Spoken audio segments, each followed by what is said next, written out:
Praise the Lord. கர்த்தர் நல்லவர். இயேசுவின் நாமத்தில் உங்களை வரவேற்கிறேன். இந்த காலை வேளையிலே நாம் நிர்மூலமாகாதிருப்பது கர்த்தருடைய கிருபையே, அவருடைய இரக்கங்களுக்கு முடிவில்லை. எரேமியாவின் புலம்பல் புஸ்தகத்திலே நாம் வாசிக்கிறோம். தீர்க்கதரிசி இப்படியாய் சொல்லுகிறார். அவர் சிந்தித்து சரியாய் யோசித்து சொல்லுகிற விஷயம், நீங்களும் நானும் நிர்மூலமாகாதிருப்பது அவருடைய கிருபையை தவிர வேற ஒன்றும் இல்லை.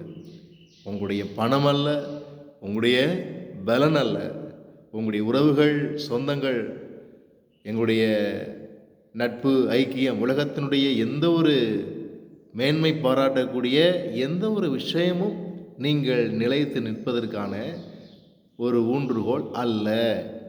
நீங்கள் நானும் விழாமல் இருப்பது, நிலைத்து நிற்பது, ஸ்திரப்பட்டு வாழ்வது அவர் நமக்கு கொடுத்த கிருபை என்று வேதம் நமக்கு ரொம்ப தெளிவாய் சொல்லுகிறார் தீர்க்கதரிசி இந்த காலை வேளையில். பிரியமானவர்களே, கர்த்தருடைய கிருபையை நீங்கள் அசட்டை பண்ணாதிருங்கள், அலட்சியம் பண்ணாதிருங்கள், அற்பமாய் எண்ணாதிருங்கள். பெற்றுக்கொண்ட கிருபையை விருதாவாக்காதிருங்கள். உங்கள் ரட்சிப்பு நிறைவேற பிரயாசப்படுங்கள்.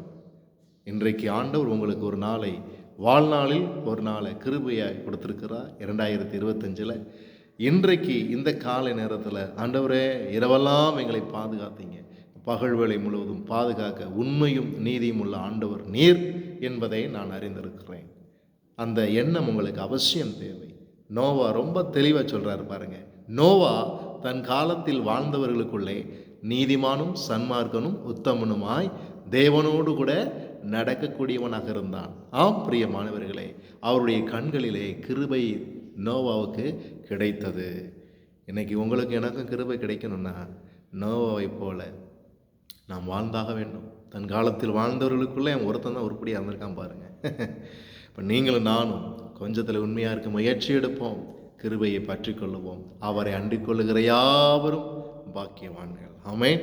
சங்கீதம் 2 கடைசியில் வாசிக்கிறோம் இல்லையா? அவரை அண்டிக் கொள்ளுகிற யாவரும் பாக்கியவான்கள். நீங்களும் நானும் அனுதினமும் அவரை அண்டிக் கொள்ளக்கூடிய கிருபையை பற்றி கொள்ளுவோம். கிருபையினாலே அவரிடத்திலே சேருகிறோம். கிருபையினாலே, விசுவாசத்தினால் ரசிக்கப்பட்ட கிருபையினாலே நம்ம என்ன செய்கிறோம்? அவரோடு கூட இணைக்கப்படுகிறோம். ஸோ அந்த நல்ல எண்ணங்களை நீங்கள் ஒரு நாள் என்ன செய்யாதீங்க, அற்பமாக எண்ணிராதீங்க. பெற்றுக்கொண்ட கிருபையை பயன்படுத்துங்க. சும்மா பெற்றுக்கொண்ட தாளந்த மண்ணில் போட்டு புதைச்சி எஜமானுக்கு கணக்கு கொடுக்கும் பொழுது பிரயோஜனம் இல்லாத ஊழியக்காரனாக மாறிடாதீங்க.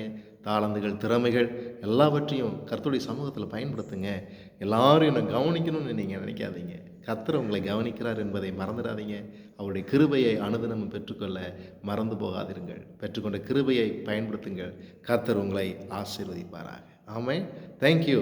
God bless you all. Amen.